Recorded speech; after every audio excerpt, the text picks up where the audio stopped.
আয়াতুল কুরসি কেন তেলাওয়াত করবেন? কারণ রাত্রেবেলা একজন মালাক বা ফেরেশতা আপনাকে পাহারা দিবে ইনশাআল্লাহ।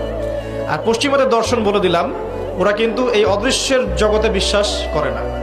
এই কারণে আমরা যারা অদৃশ্যের জগতে বিশ্বাস করি, আমাদেরকে এইসব সাম্প্রদায়িক শব্দ দিয়ে তারা সারা বিশ্বের বুকে আন্ডারএস্টিমেট করার চেষ্টা করেছে। এগুলো ধরতে হবে। এগুলা সামনে আসেন। এখন কুরসির পরে কি আছে? এই কুরসির উপরে আছে একটা মহাসাগর। কি আছে? মহাসাগর। নাসা কি বলেছে এখন পর্যন্ত? এই জন্য আমরা কেউ বিশ্বাস করি না। কালকেই যদি দেখবেন নাসা বলে দেয় হ্যাঁ একটা মহাসাগরের সন্ধান পাওয়া গেছে, পৃথিবী থেকে লক্ষ কোটি আলোকবর্ষ দূরে, নাম দিয়ে দিল যে পয়েন্ট FM0000mm2, একটা নাম দিয়ে দিল। ওরা তো এরকম নাম দেয় আর কি, তাই না? বাস তখন কিন্তু দেখবেন সারা বিশ্বের মানুষ চোখ বন্ধ করে বিশ্বাস করবে কি না?